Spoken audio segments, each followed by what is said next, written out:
All good. Welcome to Covers His Puck Props with 14-year NHL vet Carlo Colaiacovo, presented by Sports Interaction.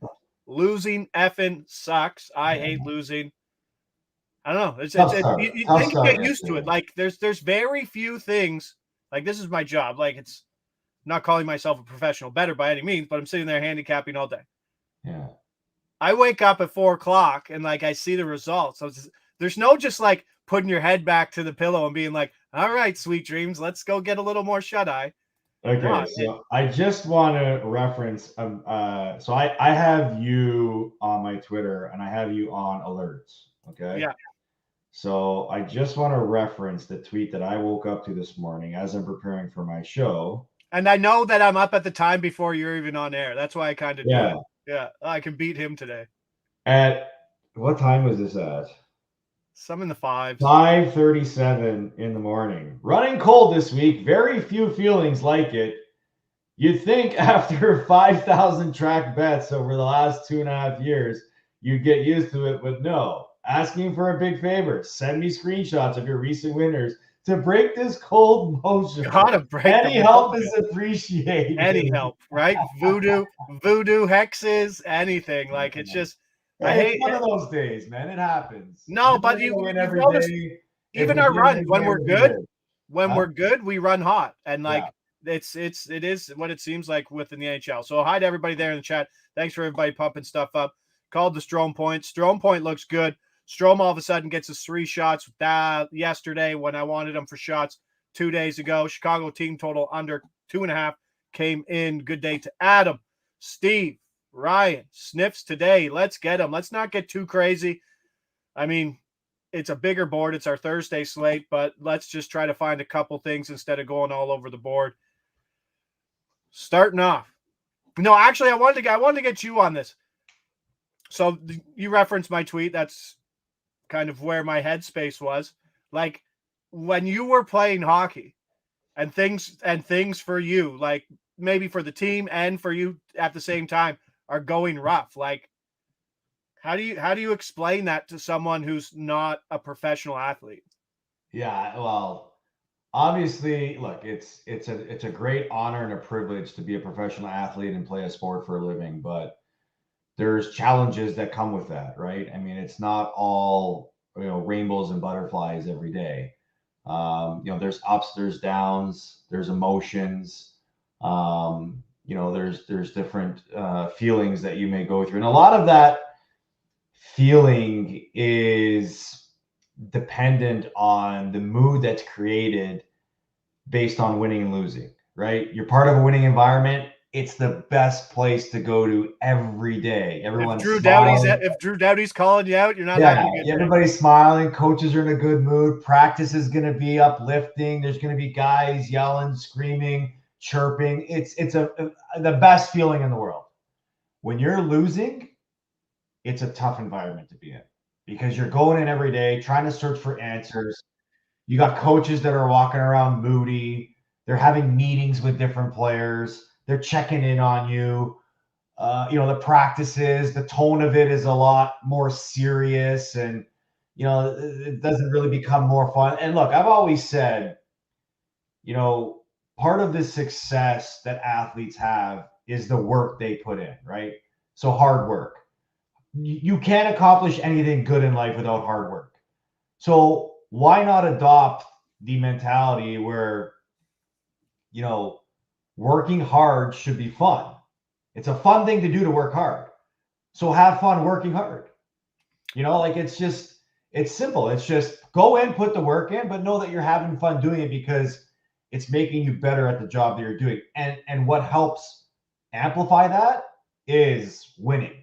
When you're losing, it's tough to find something, but you're always looking for that something that can create a spark to your group. Is it something that somebody does individually? Is it something that a group of guys does? Is it something that, you do as a nice gesture? Hey guys, I'm buying lunch for the group today. Let's try to change the mojo around here.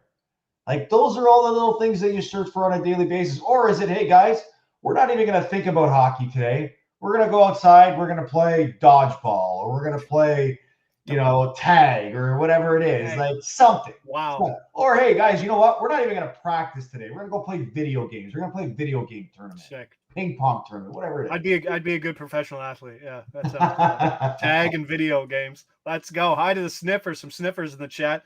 Sniffers, what's up, boys? Over there. Adam's looking betting Minnesota versus Nashville over 6.5. Minnesota 8-2 last 10 to the over 6.5. We'll get to that Minnesota game. I think the way it's priced, I'm not disagreeing with the market, but I don't think there's a spot where if Nashville and Minnesota played on neutral ice, that Nashville deserves to be the favorite. Right. If anything, they're an even team. They're even. And I think now with the form and everything that's back, I think Minnesota's the head. But let's get right to it. Philadelphia. Mired in obviously things that they're not allowed to talk about. Carter Hart ducked out.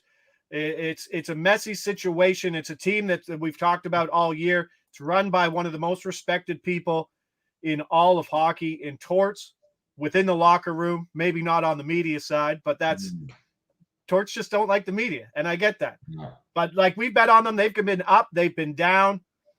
It's Sam Erson's net now. Owen Tippett has hit the IR, and that is a big deal because Joel Farabee jumps up off the top line now. He gets PP1 time, and now we're hitting him for over 2.5 shots plus 105. He's topped this number in 6 of his last 7 games. 2 games without Tippett, both overs. He's plus 2 minutes in his time on ice recently over those 7 games than on his season averages. But the thing is, Tippett was averaging 3.6 shots per game, which is an 11% shot share of the team. Like, if this offense is still running the same way, those shots do need to generate from somewhere. Here's the quiz. There are only 2 other players in the league who have higher shot attempts per 60 than Owen Tippett. Do you know who they are? Shot attempts? He had shot attempts per 60, which I think is a better indicator than is Nylander one of them or Matthews one of them? No. Pasternak is one. He's always at 4.5 for a total. Yeah. Oh, McKinnon's the other one. You would think so. His shooting numbers are down this year. Philip Forsberg. What? Yeah. But like that, he's if they trail, he gets big minutes. But Farabee's also I would have never thought that. Went to look at his points. Points about minus 130 in Sports Interaction. That's kind of, I mean, when you're running, I don't know, when you're running cold, you really don't want to keep laying juice. You can probably find something else. I like this plus money on this play. Detroit, 33.5 shots allowed since Christmas, only ahead of San Jose, Montreal, and Anaheim. So it's a good matchup despite not getting the last change on the road. I mean, can a team just slide in and fill that volume? Like, is Owen Tippett's volume replaceable just by someone's opportunity? I know probably not at 100%, but at least more so than anything else.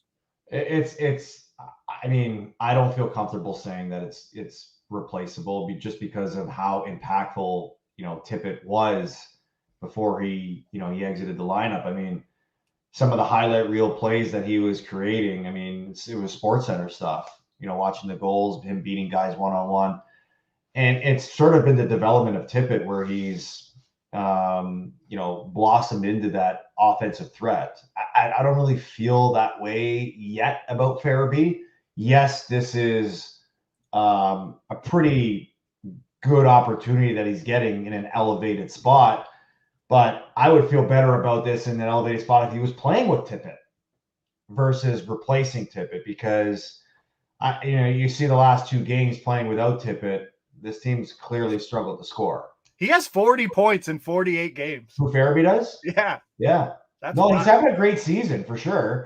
But again, that was playing on the second line as a guy that's asked to provide secondary scoring, not primary scoring. Yeah. Right? That's the way I would look at it. So now, an elevated role. This is where you want to see if he's a guy you can count on to be, productive in an elevated spot. And I'm just trying to guess who he's playing with. Is it Couturier and Atkinson? Couturier and Konechny. Sorry, yeah. So two really good players that he's playing with. I'm just trying to think who they're playing again. Detroit. I mean, like, as good as Detroit's been lately, they're not this defensive juggernaut. I mean, the Lion King has been giving them some pretty good outings and some solid results, but we're just banking on here he's going to produce in an elevated spot. Yeah, plus 105. Seth Jarvis sold us out. Man, who do we have? I had who was stepped up to the top line in Ottawa. Greg. Really Greg. No. He's back down because this guy's back up. Why can't I think of Norris? Yeah, Norris is up. Norris is there. Yeah, Norris, Tkachuk. Yeah. The Montreal game, Norris, Tkachuk, and Giroux. That line had one shot on net in the Montreal game. The game that you did. Like, they just the matchup was there, but they just didn't get done. So that was sort of a game script game. Montreal or Ottawa got up early. And sat. Just sat, right? Park the bus, as the British say in their football matches. But let's get Farabee for some plus money. Over 2.5 shots on goal. Philly, 4th in the league in shots in game. Obviously, those are priced in, but not a bad shot on goal matchup. Hopefully, some neutral game script back and forth. Let's go there. Jumping over to the chat. What's everyone saying? Oh, Sniff Squad in the house for sure. Warren Fogle, minus 105 points in 4 of last 5. Basically anything. It's today in that Chicago game, finding value is going to be tough because I don't honestly think there's been a bigger favorite in all of hockey than tonight's Edmonton-Chicago game. Been cashing with Farabee points. Steve Stir, then you've been doing great because, like I said, 7 in a row. The price adjustment has come down a bit. And then I think there was something else. Someone said, let's go Tampa Bay -1. Get us on the show. Best bet in the NHL tonight is Lightning -1. I like this play a lot. I mean, against an Arizona team that got spanked last night, Tampa's really playing good hockey lately, led by Kucherov. I don't see how Tampa doesn't win tonight.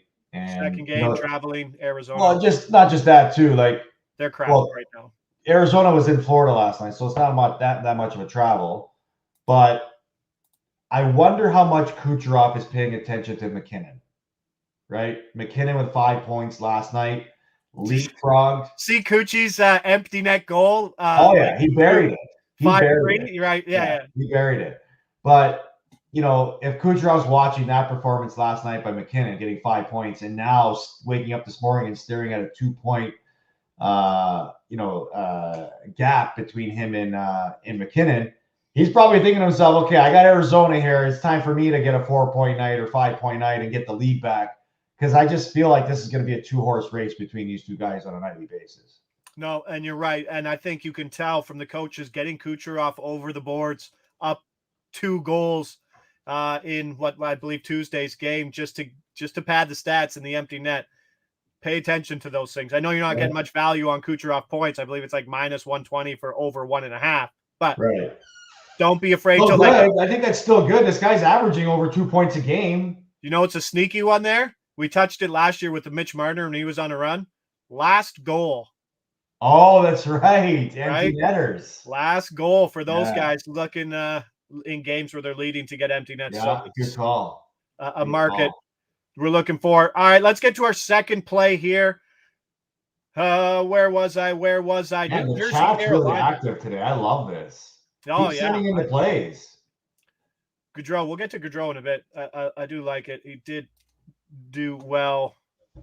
The Columbus game before? New Jersey, Carolina, over 6.5, -110. So what we've seen, this is where it goes. We've seen the bottom of what Carolina can do with Antti Raanta. Over his last 3 games, the guy has, if I have the number, I know it's here somewhere. Oh, Josh, you've written too many things in your damn script. There it is. 44 saves on 53 shots. That's over 3 games. Carolina cannot do more to insulate Antti Ranta's bad goaltending. Okay? They played Spencer Knight versus the Bruins, their waiver claim, ahead of Antti Raanta. There is not much trust in Antti Raanta. And, I mean, even with getting 18 shots a game, Carolina has seen games of 7, 6, and 7 goals in those 3 Raanta starts recently. New Jersey comes in. The offense hasn't been great, but Dawes is cooled down. The book's kind of out on him. Vitek Vanacek, there's a reason why he lost the initial job to Dawes. So I'm not projecting good goaltending anywhere in this game. Svechnikov might be back. That's a big boost. So before you go out and buy, I don't know, Martin Necas or whoever Seth Jarvis on that top line, maybe wait to see if Svechnikov comes in. You got the number one Carolina power play since Christmas. New Jersey's bottom 10 in goals against, expected goals of 5-on-5 since that. It's probably going to end 2-1 now that I'm too excited about it. Yeah. but in this spot, what does that play last night tell you about Rob Brindamore and the coaching staff and the faith that they have with Antti Ranta, that they start Spencer Knight in a massive Eastern Conference game? I mean, this game's big too, but versus the Bruins, you put him ahead and you put Antti Ranta in the second game. Well, I don't necessarily see it in your eyes. I think the coach probably looked at this back-to-back and said, okay, where is our more realistic chance to win? So you look at a Boston game on the road, probably not realistic. Let's give our better goalie the chance against the more favorable matchup at home. You think too much. No, I'm telling you, this is what coaches probably think. No. I mean, you're starting Spencer Martin on the road in your first game, and credit to him, man. He went out, he battled, he got a win. Yeah. So now you're ahead. You're ahead of the curve. You're saying, okay, well, we got to win probably a game that we thought we were going to not get anything out of. Now we're going home. We got our better goalie in, gave ourselves a better chance to win. But it shouldn't take away from everything that you just touched on with the goals for, goals against, the goalie matchup, whatever it be. The New Jersey Devils are finding themselves in these track meet type of games. Like they give up just as much as they score, as they produce. So with Carolina right now playing with house money because they got the win yesterday, now they're just going for the back-to-back. Either that, or I don't know if you've been paying attention to a recent, a trend in the NHL right now. When the moms are on the trip, teams tend to win. I mean, I just did back-to-back games with Ottawa. Yeah. They play their two best games of the season with their moms in the stands. Carolina. The Carolina. Carolina was in Boston last night on the mom's trip, and they get a huge win with Spencer Martin's first game in Carolina. The moms will probably travel back to Carolina, be at the game tonight. Mom power, man. That's what it is. Oh, just a giant new chat group getting started up there. Friends for life. The dad's day always comes before the mom's day, right? I think so, yeah. I don't know. I never had a mom's trip when I played. It was always dad's trip. So nice to see that they found a way to include the moms too now. No, yeah, for sure. But like at the end of the day, like you got to be taking a couple shots in the locker room with the team, no? Like, or is that off limits? Like, what do you mean? I don't know, just a crack at your mom, look, here's the thing that people don't know. When the moms and the dads are around, there's no restriction to them. Like they can be anywhere they want in the rink. So the thing that I felt very fascinated about was on the dad's trips that I was a part of, like the coaches would come in and sit in on the pregame meetings. They come in and be around the locker room so that while you're preparing for the game, they can see how different guys prepare and see what the coaches go through. They hang out in the coach's room. It's just they're welcome because they're part of the team, right? Yeah. Now, the moms probably wouldn't be in the locker room when the players are getting changed and stuff like that. But, something cool that we saw come out of the Ottawa, situation with the moms was in Montreal outside of the dressing room. They have a warm-up area. The moms were there and they were singing along with the songs that the players were warming up to. So again, it's a cool feeling that's created. Look, any time it does go back to that thing you started at the top, though. You know what I mean? Anything to change the environment, the setting is always acceptable. The mood, yeah. And so it did wonders for Ottawa. I mean, they're playing some of their best hockey of the season right now. But yeah, I mean, anytime I talked about creating a fun environment, right? Sometimes if it's called for, like if a mom or a dad is asked to read the lineup and they butcher a guy's name, yeah, you're throwing a joke about it for sure. Martin Nikas. Nikas. That's funny. No, but that's good to know. Carolina moms on the trip, probably the end of it, last day, back to back. So you got Carolina on the back to back here in this spot, and there was also mention of liking the Ottawa Boston over. the Boston on the back end of a back-to-back too. You have to think that maybe, I don't know, Ottawa scoring and giving up goals. Like they're a perfect over team right now outside of Montreal, who except for they play against Montreal 8-0 against them now. Bro, like you got absolutely embarrassed versus Boston and you come out with 5 shots again in the first versus Ottawa. There's just not enough talent on that team to push the envelope, sadly. But that's where we are. One of the interesting things with this New Jersey and Carolina team, Carolina was also obviously had some great goaltending last year, specifically at home. Their total goals per game away and home, 5.78. This year, 6.68 total goals per game at home. They're not the beast that they were last year. So that is a big number and a big change from year to year, and the goaltending has a lot to do with it. Let's wrap things up here.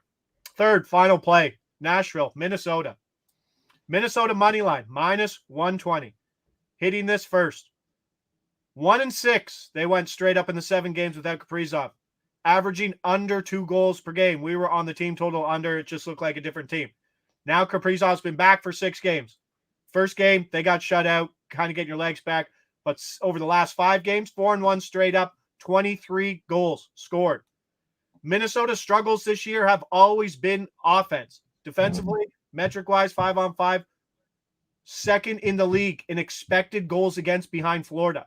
Like, I know I say these words and they kind of just sound dumb, but like that is a pretty impressive thing. Defensively, this team's good. Gustafson's back. He's playing better.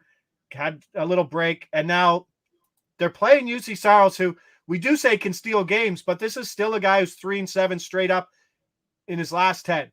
3.27 goals against. He's played heavy minutes, and he's playing as an average goalie.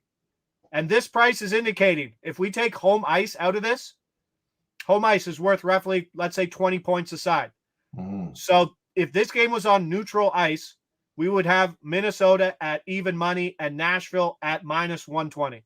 I don't agree with that. I think if anything, these teams are even. Yeah. And now add in the form, add in Gustafson, add in the offense actually doing something, a run of 4 straight games.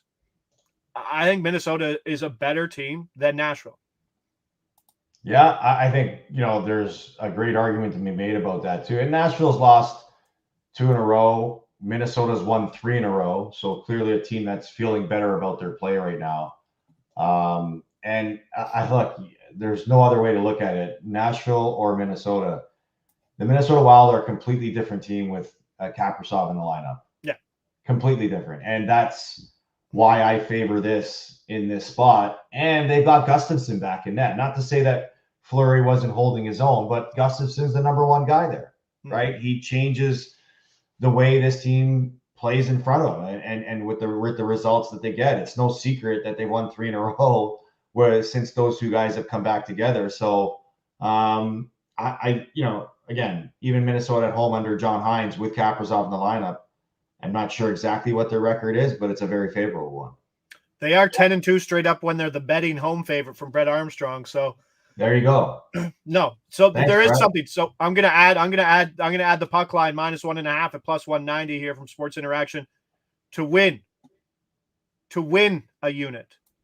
So about 0.6 of a unit on this situation. So going to get Minnesota money line at -120, and then the puck line, which is something we don't usually do, but it's probably something we should maybe look at a bit more. But the thing I like about this, the offense clicking, and like I said, this is one of the better 5-on-5 defensive teams in allowing expected goals or just high danger chances, basically. And Nashville, I mean, this offense is struggling too. I think they have 8 goals in their last 5 games. It's not an offense that's potent. There's a reason why Forsberg, like I said, is number 2 in the league in shot attempts per game, because after that Forsberg, like it's still Forsberg, O'Reilly, and Gustav Nyquist as your number 1 line. They're putting up points, but after that, it just nothing screams big. And Minnesota last change, big advantage here today. So let's get about 1.6 units all together here on Minnesota on the money line -120, and then the puck line. We got that. The other play was the Joel Farabee over 2.5 shots on goal +105 in a good shooting matchup versus Detroit. And then wrapping things up, hopefully some goals. New Jersey, Carolina over 6.5. Expecting both guys to score in that game, as you always should, and over 6.5. As I jump back over to the chat, Love me some Brock Faber assists. Yes. On one of the more underrated rookies like that people should be talking about. He's second in rookie scoring right now behind Bedard. Wild. No one's running out to buy his cards. It's so fun. So yeah, no, that's a great look. Sleeper rookie of the year candidate in my position. Yeah. Here for the recap. Thanks, boys. Let's feast. NHL goalie props in the house. Appreciate you guys. Appreciate the chat on a Thursday after losing day. Always feels good, but tighten things up. Find three spots. We do our best. Yeah, tighten things up. Find 3 spots. It's a long season. It doesn't bother me, but it does suck. But 3 spots. Plus money, Joel Farabee, -110 on the over 6.5, New Jersey, Carolina, and then Nashville, Minnesota. Let's get on Minnesota. But lots of other advice there from the chat. We heard Tampa Bay -1. Maybe, and just the last thing to touch on, Johnny Gaudreau going back to Calgary. I think he's already been there. Like, does that lose its luster the second or third time that you go back to your old team? Yeah. I mean, not as much money on the board. Well, no, there's still going to be money on the board. There always is when you play against your former team. Obviously, the first time you do it is probably a bigger amount, and depending on what the result was that time, will probably determine what the result is this time. But there'll always be that attention, but it's never as significant as it is the first time back. Yeah, and then I'm just going to say this so we can clip it later. Ignore everything I say. This means nothing. Chicago Blackhawks are going to win today as gigantic favorites. No, don't bet it, but I want to clip that later just in case they win. But it would be ironic that Chicago does snap that historic winning streak that the Oilers. It would be ironic, but it's not happening. Oh, there he goes. It's not happening. We'll clip that one too. We'll clip them together. Appreciate it, producer Mick. But that's it for today for the boys. I'm Josh Ingles. He's Carlo Colaiacovo. This is NHL Puck Prop presented by Sports Interaction. Do us a favor. Hit that like button. I don't ask that enough. Hit it. Hit the like. Hit it. Like button. The comments are great. Love comments. Let's go. We got a long day. And the Sniffers, we'll see you tomorrow. We appreciate everything. But Sniffers. See us tomorrow. All right, Carlo, lead us out, pal. All right, guys. See you tomorrow. Ciao.